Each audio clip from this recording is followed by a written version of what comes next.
So, look at you, you're chopped because your parents you're chopped because your parents never fed you properly as a kid. You were malnourished, and as a result, your bones didn't develop the way that they were supposed to, as was your God given right. And now look at you, fucking a sub 5.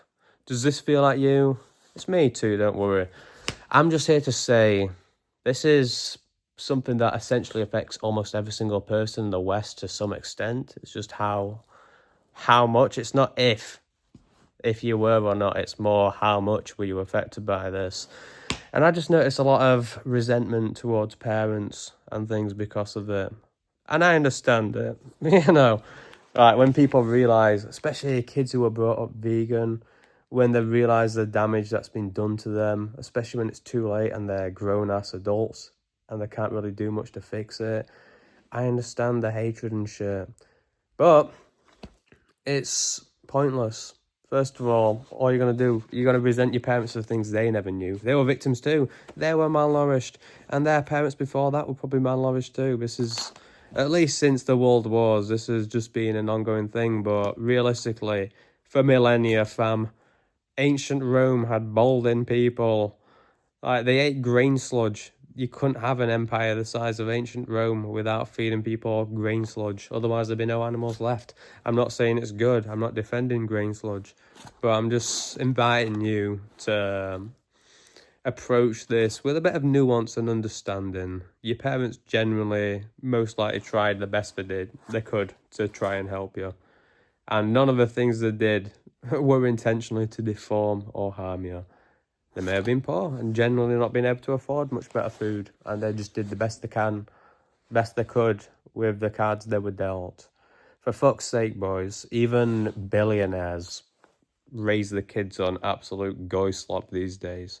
So you're going to expect just your regular normie people to know automatically that raw meat and blood and everything is the way forward? Of course not. This is also why it's so touchy to speak about it with older people, and why they're more likely just to shut you down and think it's easier for them to assume you're crazy, all right. It's easier for them to just shut you up and assume you are an absolute insane madman, which, in fairness, we do look like, I mean, my family thought I was actually insane, bro. And can you blame them?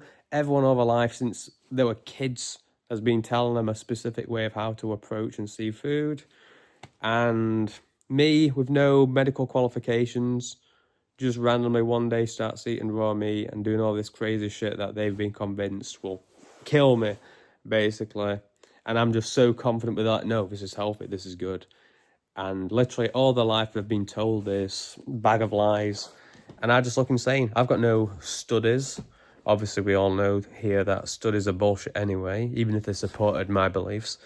But, I've got no studies. I've not got an entire corporation of like billions of dollars of research and everything supporting my view. I'm just a random fucking autist who started eating raw meat. It looks insane to people. You've got to understand. But also, there's the risk that if I am right, I am, by the way, but if I am right, and this really is the ideal diet to get the nutrition you need, then that would mean for older people, like parents and stuff, they'd have to accept responsibilities. And that's tough, especially when you get older. People get more stubborn and stupid. It's just how it is. I think I'm lucky. Like, I started this way of eating at fucking 28, bro.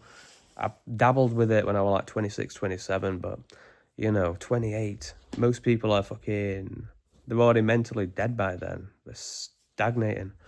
But yeah, if they accept that this is the way, then they have to accept, oh shit, so all those problems my kids had, the eczema, the asthma, the crooked teeth, all these problems they had, it really was all diet. Oh my God, I'm a terrible parent. No. And the kids were like, oh my God, screw you, Mom. You ruined me. But it's like, bro, you just really have to put it into perspective. First of all, we're not main characters. Stop trying to be individualist thinking. Think of your entire fucking bloodline. Maybe you won't be able to save your ugly ass face, but you can make your ugly self feel a lot better in this limited time we're alive. And when you have kids, you know to do the right thing and to not feed them goyslop and actually give them real food. And you can save your bloodline. You know what I mean? It's not just about you. You're one iteration of your entire genetic lineage. So cut their narcissism a little bit and, you know, think of the bigger picture, basically. But yeah, that's me out. I swear I was going to say something else so profound, but it's just completely gone from my brain, so it can't have been that important.